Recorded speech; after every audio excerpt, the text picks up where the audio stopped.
Esto es Detrás de la Noticia.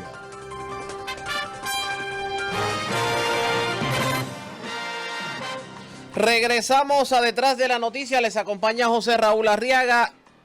Estaré de emergente en lo que llega por aquí Limaris Ortiz y Carlos Navarro. Y vamos a hablar con miembros de la organización Humanistas Seculares que se encuentran aquí en el estudio. Y yo creo que definitivamente el tema va a estar, pero la mar de interesante. Vamos a ver si ya los tenemos por ahí. Antes que todo, saludos, buenos días. Ahora sí, buenos días. Buenos días. Para efectos de los que nos escuchan, si se pueden presentar para los amigos radioyentes. Mi nombre es Jenester Torres y represento a Humanistas Seculares de Puerto Rico, y conmigo se encuentra Eva Quiñones, también de la misma organización. Humanistas Seculares. Yo creo que debemos comenzar con lo básico. Humanistas Seculares, ¿de qué estamos hablando? Humanistas Seculares es una organización que se funda en el 2011 por personas que quieren promover la separación de iglesia y Estado. Nosotros como grupo utilizamos la filosofía del humanismo secular para guiar nuestros trabajos. Cuando usted dice utilizar la filosofía del humanismo secular, vamos a definir un poquito eso. ¿En qué consiste esa filosofía como tal? Pues en términos generales, el humanismo secular no busca destruir las religiones como tal, sino que las considera solamente necesarias para algunas personas que quieran creerlas, pero que para asuntos de resolver los problemas del mundo y para decidir asuntos personales, que las cuestiones religiosas no son necesarias y que hay una moral y una ética secular y humanista que es mejor, que rinde mejores efectos, que es más inclusiva y que excluye a menos personas y que surte mejores efectos socialmente. La pregunta es, ¿cuál fue la necesidad, la pertinencia? ¿Por qué surgió en Puerto Rico precisamente Humanistas Seculares? Bueno, porque vemos un embate constante de unos sectores religiosos que quieren influenciar indebidamente a los políticos para determinar qué se va a hacer en Puerto Rico, y lo que estamos viendo es que lo que quieren es imponer unas actitudes religiosas, cuando justamente la Constitución de Puerto Rico dice bien claro que habrá completa separación de iglesia y Estado. Dígame algo, ¿esto de la separación de iglesia y Estado en Puerto Rico es una falacia? Bueno, en ciertos aspectos no es una falacia porque está específicamente escrita en la Constitución. O sea que eso automáticamente lo saca de ser una falacia. Es una realidad que en lo práctico exista. Pues no, y mucha gente de hecho está convencida de que esto no debe ser, y es justamente por cuestiones religiosas o por querer buscar que el gobierno imponga unas cuestiones religiosas a la sociedad como tal, cuando el gobierno específicamente debe ser secular por mandato constitucional. ¿Cuál es el propósito realmente? Buenos días, Limaris Ortiz les habla. ¿Cuál es realmente el propósito de la organización? Promover la separación de iglesia y Estado. ¿Ustedes piensan que realmente la iglesia no tiene que intervenir en nada que esté relacionado con el Estado? ¿Cuál iglesia? Hay muchas. Denos un ejemplo de lo que ustedes, por ejemplo, se oponen a lo que está aconteciendo. El ejemplo clásico es el de no querer incluir a las personas del mismo sexo como personas que puedan casarse en Puerto Rico. Eso es una cosa que realmente se ve que es religioso, y ese es el planteamiento. El Estado no debe meterse en eso, la persona se debe casar con un adulto que consienta de su elección y que esté de acuerdo. Y también por la misma línea que va Eva, también que no se le permita que adopten. Yo entiendo que eso es antiético y tampoco es moral, porque para una sociedad en donde existe la separación iglesia-estado en la Constitución, debe de incluir equidad para todas las personas, indiferentemente de su orientación sexual o identidad de género. Pero entonces ellos podrían pensar que tampoco los otros grupos que apoyan este tipo de, ¿verdad?, de iniciativa tienen que estar ejerciendo presión y cabildeo en el Ejecutivo para que así se apruebe. ¿Por qué? Porque entonces lo que es igual no es ventaja, ni los religiosos ni los otros grupos, porque como ustedes bien señalan, eso es una cuestión del Estado y son quienes tienen que decidir. Y los religiosos pueden estar diciendo, bueno, pues estas organizaciones tampoco tienen el derecho de cabildear para que se haga lo que ellos quieren. Yo honestamente entiendo de que aquí es una cuestión de equidad para todas las personas, creyentes, no creyentes, personas que sean diferentes. Todos deberían tener equidad. Todos tienen voz y voto. Esa es la realidad. Ahora, para que haya equidad, la iglesia y el Estado no pueden estar mezclados, porque entonces crea el discrimen. Y eso es ninguna religión en particular. Pero ¿no se crearía también el discrimen por la otra parte, por esas personas que piensan diferente a estas organizaciones? Lo que pasa es que aquí no estamos hablando de discriminar contra los religiosos. Lo que sí podemos decir es que los religiosos no deben manipular el gobierno para obligar a los que sean o no de su religión, se comporten como si fueran creyentes de esa religión. Por ejemplo, puede haber una religión que diga que aquí no se puede comer cerdo, pero quizás otras religiones dicen, mira, nosotros podemos comer cerdo. Pues entonces, esa iglesia no debe abogar ante el gobierno ni cabildear para que se prohíba en Puerto Rico el consumo del cerdo, porque hay religiones que no tienen problemas con eso y hay personas que realmente para ellos es irrelevante, pero que no se debe utilizar el gobierno para imponer dogmas religiosas, no solamente en creyentes de esa misma religión, sino en los que creen en otras o en los que no creen. Y eso es básicamente lo que se está hablando. No, el Estado no puede decirle a una iglesia, tú tienes que comer cerdo, aunque en tu dogma no lo permitas. Esa es la prohibición que incluye la Constitución. No es obligar a las iglesias no se les puede obligar a hacer o no hacer, si es en contra de sus dogmas. Esa es la libertad de culto que tenemos en la Constitución. Lo que las iglesias no deben hacer es imponer sus dogmas en los demás y utilizar el Estado para ello. La cuestión religiosa es voluntaria. Claro, y volvemos a lo mismo, los religiosos podrían decir que ellos se están manifestando en contra de algo que ellos no creen, al igual que hay organizaciones de comunidades LGBTT que se manifiestan en contra de lo que ellos creen. Estamos en un país democrático y así los religiosos pueden manifestarse, ellos también pueden manifestarse, entonces, ¿dónde está el issue? Nosotros no nos oponemos a eso. Nosotros no nos oponemos a que ellos se manifiesten y que usen plenamente su derecho a expresión. Lo que sí nosotros como humanistas seculares nos oponemos es a que se impongan dogmas religiosas socolor de poder de Estado sobre las personas, crean o no crean. Las cuestiones religiosas son cuestiones voluntarias y eso se respeta y eso es un valor constitucional de magna importancia.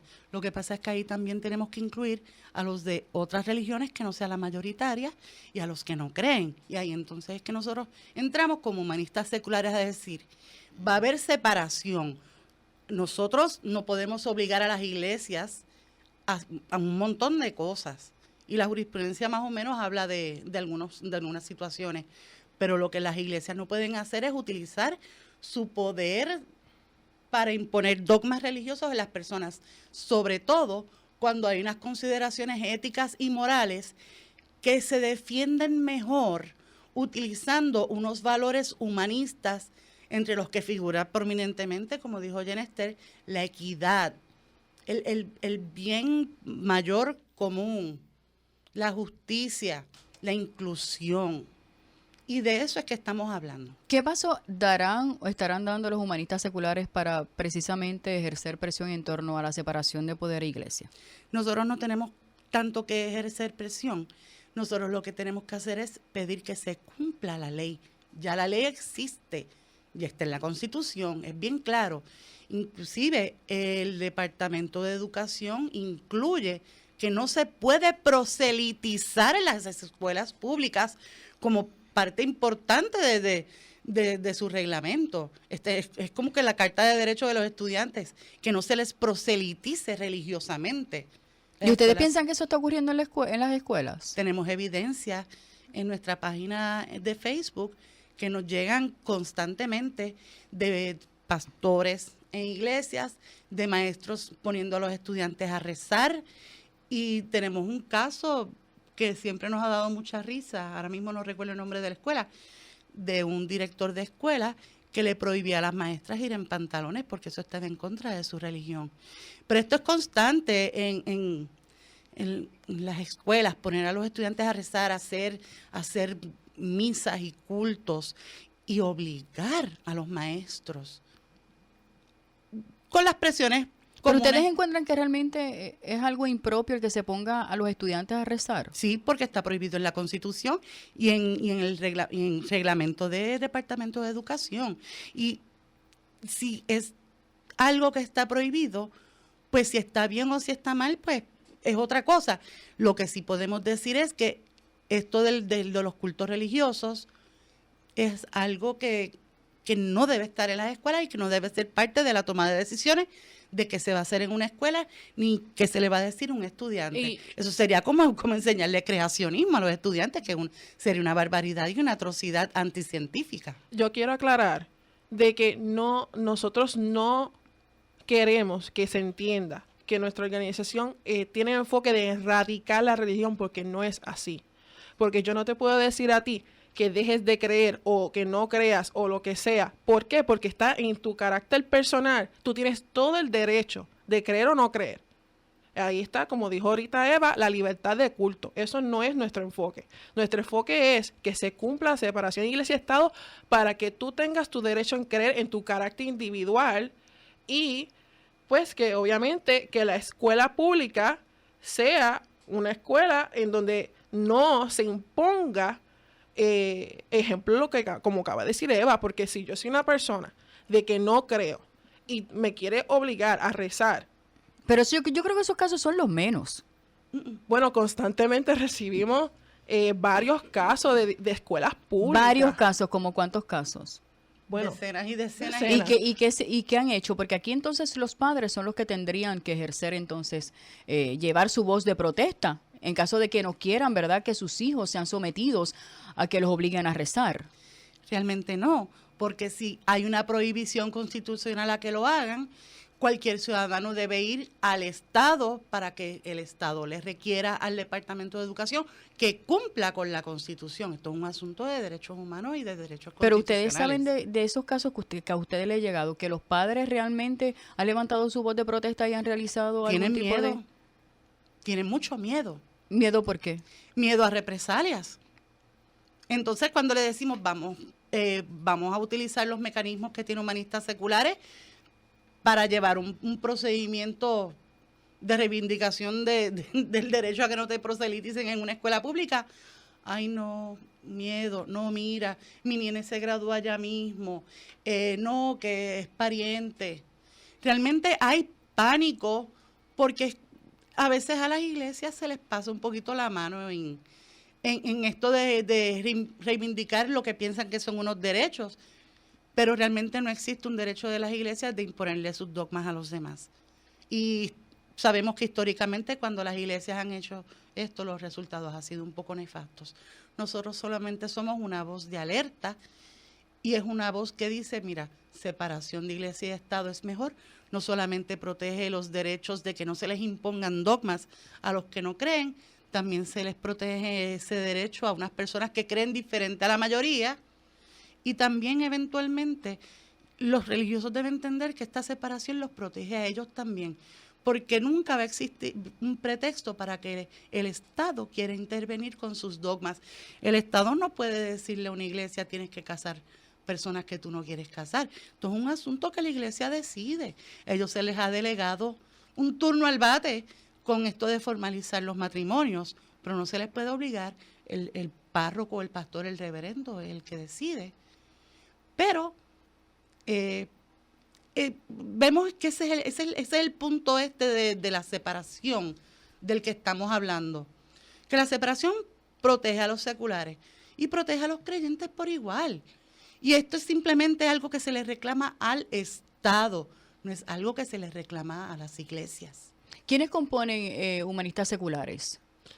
Nosotros tenemos ahora mismo 110 miembros bona fide, Ajá. tenemos sobre 1000 simpatizantes y como tal la directiva somos, como 10. O sea, ustedes tienen una directiva y todo, y la Sí. directiva está compuesta por ¿quiénes? El presidente de la organización es Darío Ortiz, Ajá. el vicepresidente es Luis Ramos, la secretaria es Carla Luigi, tenemos un tesorero que es Antonio Torres. Antonio Torres.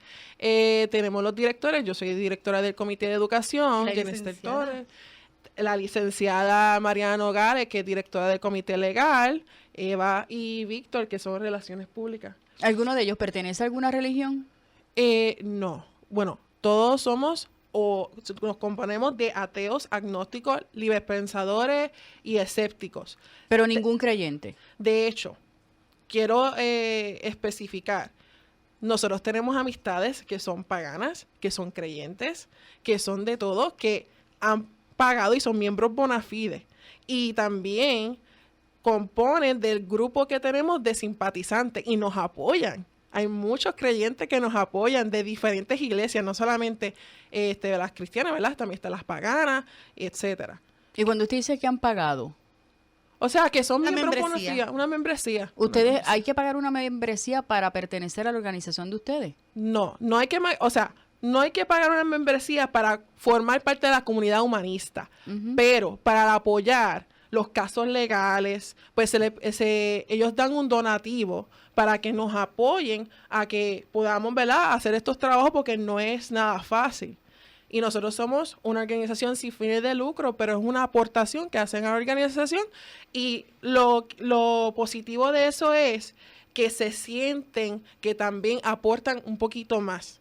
¿Alguno de los de la directiva recibe algún tipo de beneficio monetario? No. No, Están somos ahí todos voluntarios. voluntarios. Ok, Todos voluntarios. La membresía es para los recursos para poder entonces defender quizá este tipo de casos. Impresión de flyers, las cartas que generamos, los reclamos que estamos haciendo de separación iglesia y Estado, unas demandamos que tenemos ahora mismo corriendo contra varios alcaldes por violación a separación de iglesia y Estado. ¿Contra quiénes alcaldes? ¿Qué alcaldes ustedes están? El de Arecibo, el de Yauco, el de Mayagüez y el de... Y se nos queda uno, ¿verdad? Sí. ¿Y qué casos tienen contra estos alcaldes? Son unas demandamos para que nos brinden información. Porque es que hemos visto en el último año y pico un fenómeno alarmante de que varios municipios están haciendo lo que ellos le llaman 40 días de ayuno, humillación, les ponen diferentes nombres. Y entonces nosotros necesitamos saber de dónde vienen los fondos para hacer esas actividades. Y hasta ahora nos hemos topado con negativas a contestar, que esto es una información a la cual tenemos derecho a pedir, en qué tu alcalde está gastando el dinero del municipio. Y estamos ahora mismo corriendo con unos mandamos, que es simplemente unas órdenes formales para que los municipios respondan. El y nos alcalde den esta de información. Arecibo, por ejemplo, porque ustedes lo llevaron al tribunal o lo están demandando. Para que nos dé información ¿De qué actividad?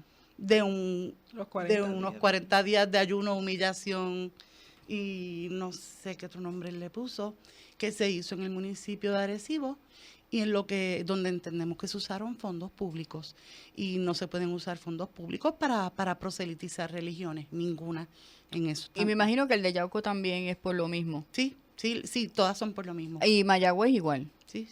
Todos son por lo mismo. Sí. La pregunta es, finalmente, ¿ustedes cómo van estos casos? ¿En qué estatus están estos casos actualmente? Hay muchas dilaciones,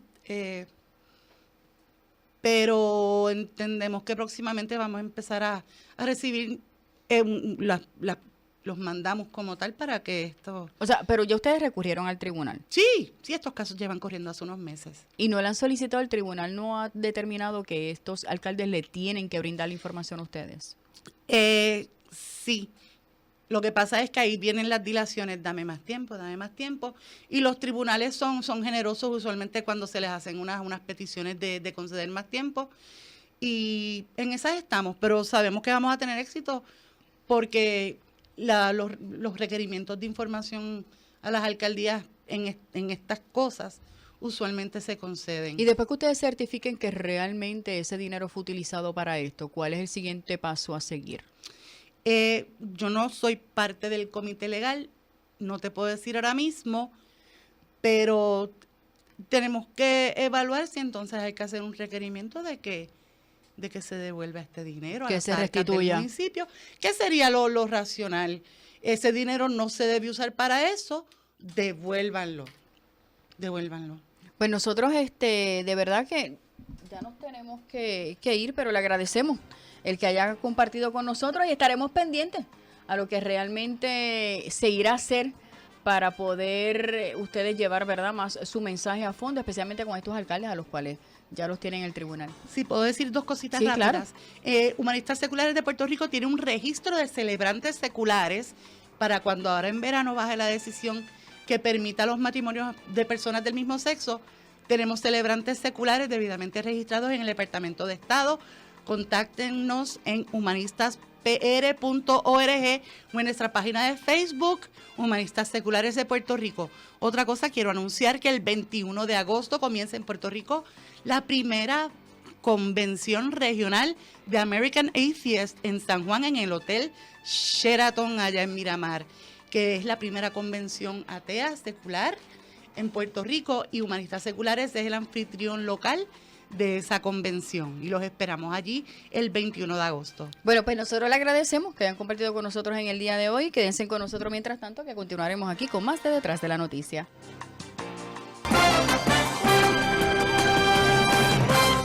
Esto es Detrás de la Noticia.